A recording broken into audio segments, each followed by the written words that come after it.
Ready one, Ulysses.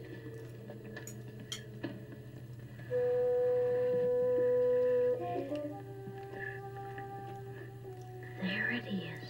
Hello Booktube, I'm Sean the Book Maniac. Welcome back to my channel. Here I am with another page 112 tag, but as I gave you a little tease about a few days ago, this is a special page 112 tag video. It's a blind page 112 tag. It's also a collaboration, but those I've done several times before. What makes this special is who my collaborator is. Those of you who've been around Booktube and interact with intelligent commenters over the years or over the last, ever since I've been on Booktube, which isn't a year, so I don't know how long he's been lurking so literarily on Booktube and on Twitter. But those of you who are deep into buddy reads, probably quite a few of you have done buddy reads with him. Bruno.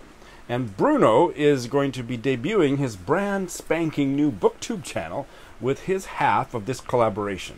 So I'm absolutely delighted. I don't know what channel name he has or has chosen at the time that I'm filming this video, but I'll put it on the bottom and put it in the show notes. Welcome Bruno to Booktube. He's been on Booktube as a very passionate commenter and buddy reader, and now here he is with his own channel. So please go and watch his video and welcome him to Booktube.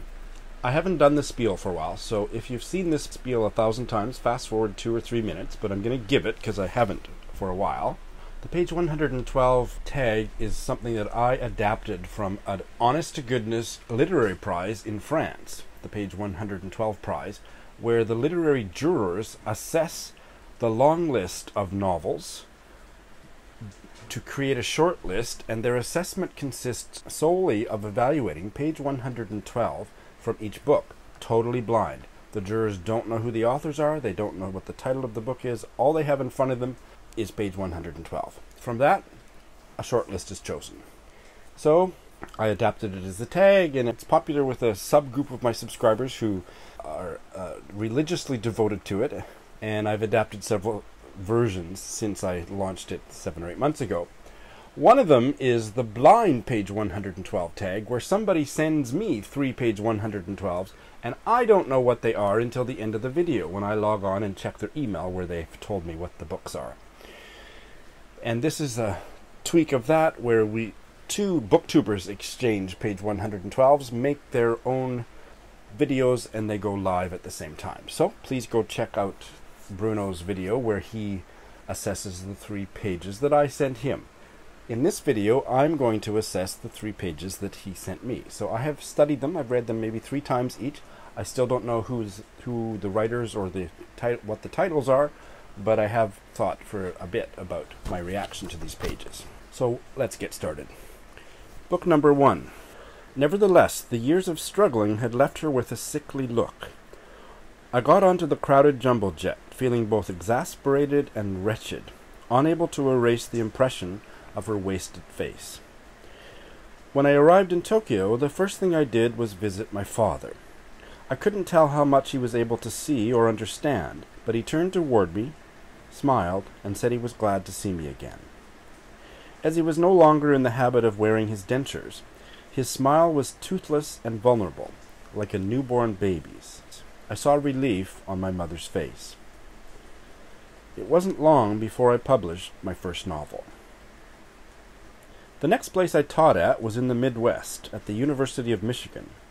The town, Ann Arbor, froze all winter, and it was in the frozen heart of winter that I arrived. Though slightly outside the snow belt, where the snow might be deeper, Ann Arbor had a winter more severe than any I'd experienced in my life. The university arranged for an apartment that was only a 5-minute walk from the campus, and just across the street from a little grocery store, so I didn't need a car this time around.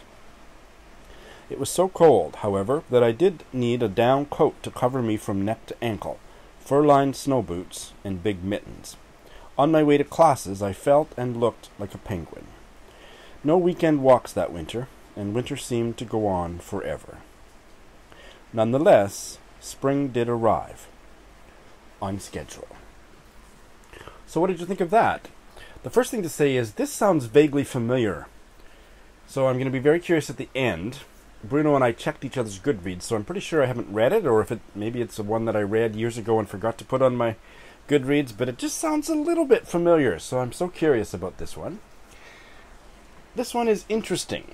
There's nothing special about the writing. The writing narrates what little story there is on this page, but there's certainly little bits of the story that are intriguing. So it begins with somebody who's sick, and the protagonist gets on the plane being worried about this person, who I assume would be the mother, especially because in the next paragraph he sees the father, but then no, he sees relief on his mother's face.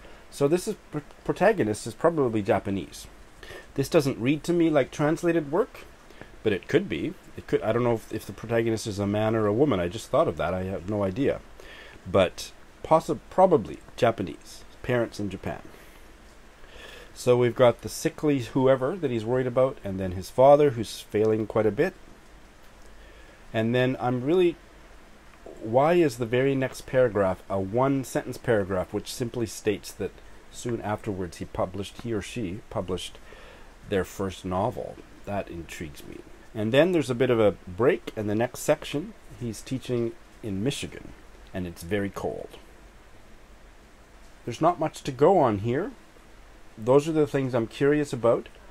I expect I might be much more curious about this book once I find out more about the book at the end of the video, but this one doesn't particularly grab me. Book number 2. Hello, Luke. I was just... Edward, what really good luck. I wanted to ask you something, and I didn't know how to get into contact with you. Oh? Then I saw you actually walking past the window at the very moment I was thinking about you. He was agitated enough not to notice, perhaps, how oddly I responded. Don't you think that must be a good sign? I certainly hope so. I wondered if he was going to ask me in, and I glimpsed an evening utterly changed, even if just a drink with him and his mother, and high Baroque trumpet blasts of power and lust breaking out soundlessly above us. Well, I hope very much that you will let me change my lesson tomorrow, because I want to go away, out of the town. Oh, of course. Well, where are you going? I'm going to the seaside. I think I have told you about it before, to where my friends have a house. So that was what the three had been planning. And already the old city began to feel irksome and desolate without them, without him, as it might have done centuries before, when the court that Gerard had described to me moved on and took its revels with it. How long will you be gone? Only till Sunday night or Monday. I can see you on Monday, perhaps in the afternoon, to be quite definite. Yes, okay, as long as you make sure you take some books with you. We've got a lot of books to look at, you know. You can't get too casual about this. I had the astonishing image of him in my mind, frowning through smoke and drinking vodka in a cabin on some rusty old tanker, dealing cards to a ring of blonde sailors in singlets who exchanged glances and chatted about him in a language he couldn't understand. You bet, Edward, I will be reading the poets of our time in each free moment. Good. There was a pause in which we simply looked in each other's eyes, and his grin of self-congratulation seeped away, and he was shifting and waiting to be dismissed. I had never seen him so childish. It was a sign of trust, maybe, that he wasn't bothering with his usual indifference. Though he must have known, too, that keenness and high spirits won adults' hearts, and persuaded them that there was goodness left in the world. All right, well, that was interesting, too. Again, the prose doesn't grab me, but doesn't turn me off. It's just kind of there, workmanlike. Can somebody give me a new adjective? That's the best adjective I've come up with to describe prose that just does its job, but doesn't draw attention to itself, isn't particularly well crafted, or doesn't sing, yet doesn't detract. So lots of things I'm curious about. This seems very gay to me.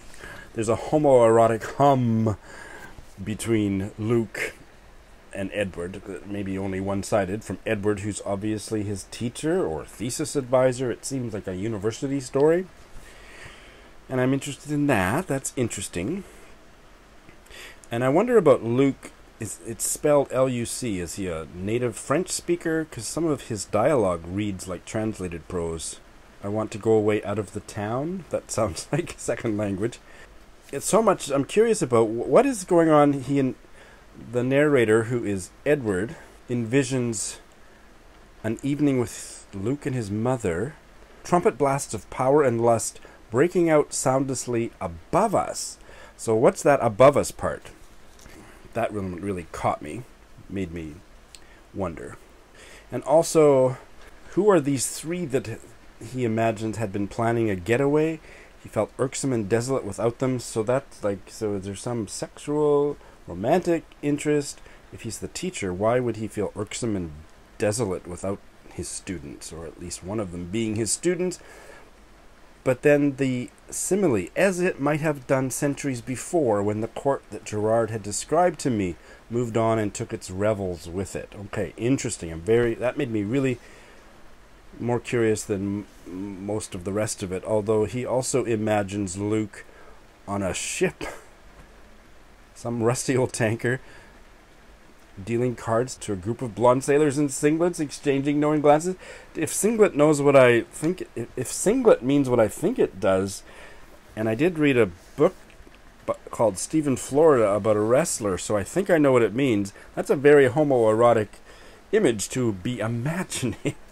So this one I'm curious about because of those things. And book number 3. She had had her misgivings, of course, about Vicky too, but even these were diminishing.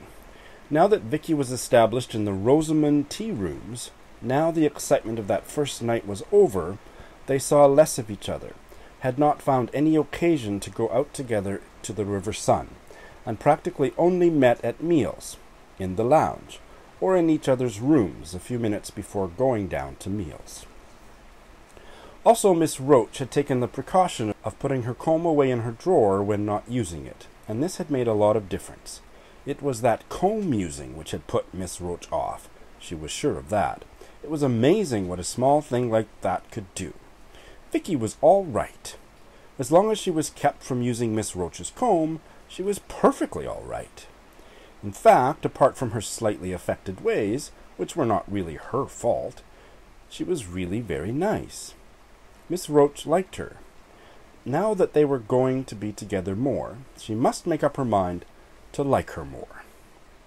Thus made calm, happy, and resolute in her walk in the strange weekday town, Miss Roach returned to the Rosamond tea rooms at about 12.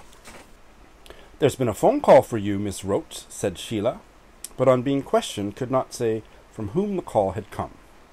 Mrs. Payne had taken it, but Mrs. Payne was now out of doors. Miss Roach at once had a feeling of terror, suspecting that an important call had come from the office while she was out playing, and she spent an uneasy 3/4 of an hour until Mrs. Payne returned. "Oh, yes, only Lieutenant Pike," said Mrs. Payne. "He says he'll call you again at 1 o'clock. Enormously relieved, Miss Roach went upstairs to her room to prepare for lunch. All right. Well, that's my favorite on the level of prose. I like the writing the best in that one. And that one strikes me as kind of older. I'm guessing that one was written several decades before the other two. It'll be interesting to see if I'm right.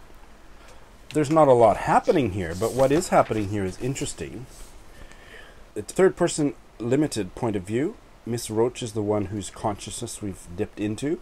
And so, is she a teacher? The other women are... Well, there's obviously some kind of a power differential between Miss Roach and Vicky. Those are the two main people. Also a Sheila, first names. I'm guessing Vicky and Sheila are younger. But they seem to be staying in a hotel. Vicky was established in the Rosamond tea rooms. Does that mean she's working there? They had not found any occasion to go out to the River Sun, capital R, capital S, so that's some kind of a restaurant or something. And even the word lounge is capitalized. So again, the kind of an old-fashioned feel. So what is happening here in terms of they're staying in a hotel and some of them are working, but she seems to be, like, is she the teacher? Yeah, very curious.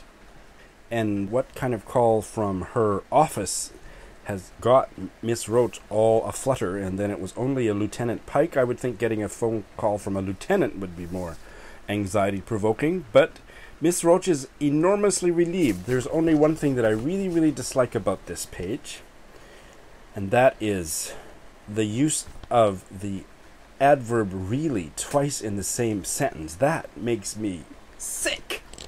In fact, apart from her slightly affected ways, which were not really her fault, she was really very nice. That is just such sloppy writing. The rest of the writing, I think, is really great. So, what do you think? What's going to be my first, second, and third pick in terms of the books I'm most likely to read, or in what order? I guess I would say none of these deeply grab me, and that could be just the luck of the draw in terms of what kind of part of the story is on page 112. Sometimes when I do these videos, I feel like the book or the author have just been really lucky with what got reproduced there, but these ones weren't so exciting. I would say in the reverse order. So my first pick would be book number 3, because I really liked the writing. It had more of a personality, and I was curious about what was going on too, and a little bit mystified by what was going on, but the writing really carried me, except for those 2 reallys in the same sentence. And my second pick would be book number 2. The writing was just there. It was nothing special, but workmanlike, but the story really grabbed me. There was a bit of homoeroticism, a bit of a gay undertone, maybe it's an overtone, well, I would have to find out, and raised lots of questions. It was kind of lively. And a little bit of a distant number 1, even though I thought it was just fine, 2 was book number 1. The guy who went to visit his parents in Tokyo and then starts teaching in Michigan. But there just wasn't enough for me to know whether I would like it that much. So it would be my third pick. So now is when I log on to my email and check Bruno's email where he tells me what these books are.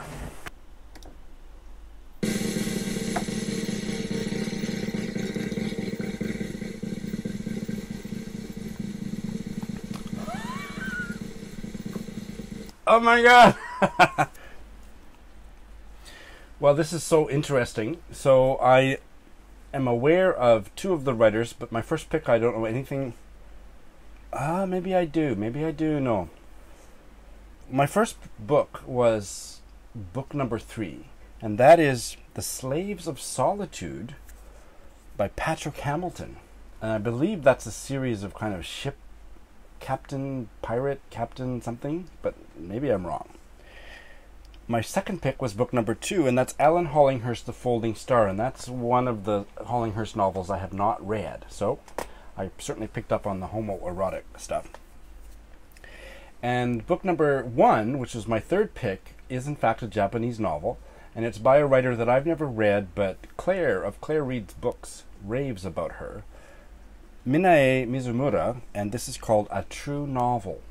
I think this might be one that Claire has reviewed on her channel. How interesting.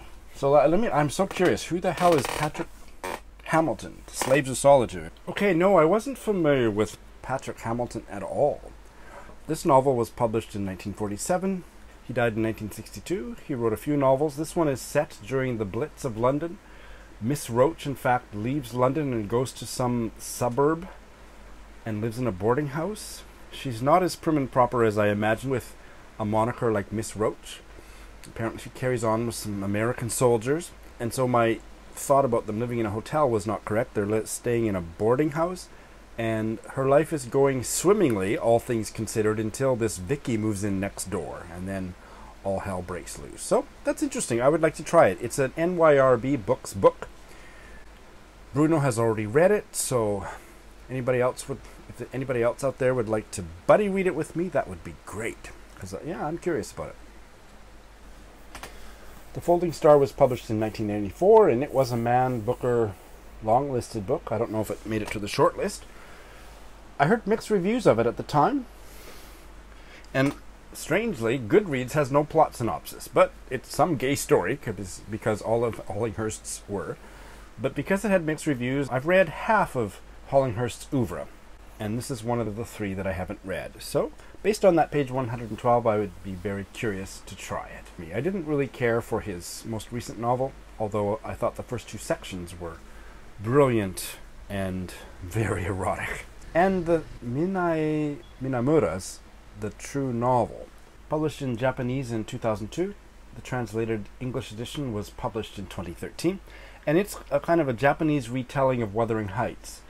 And yes, Claire of Claire Reads Books did a masterful review, which made me really interested in it, and I put a joking comment on her review video page asking and transposing the characters' names. Does anybody say, "Nellie, I am Heathcliff"? It's mammoth. 850 pages, but I might like to try it. I was intrigued by her review. I think I might like to reread Wuthering Heights before I do. I've read it twice already, but not for 25 years. I'm surprised by that one page compared to how interested I am now that I've found out more about it and remember Claire's review. But yes, I will try that at some point. So that is my totally blind Booktube collaboration with Bruno of the page 112 tag. I'll be very interested, as usual, for your comments. What were your choices for pick number 1, number 2, and number 3? And be sure, again, to go over to Bruno's new Booktube channel and welcome him to the family. If you yourself are interested in ever sending me 3 blind pages from 3 novels, put a comment below and I'll give you the scoop on how to go about that. If you yourself are a booktuber and you'd like to do an exchange of blind page 112 pages, also leave me a comment. And thanks for watching.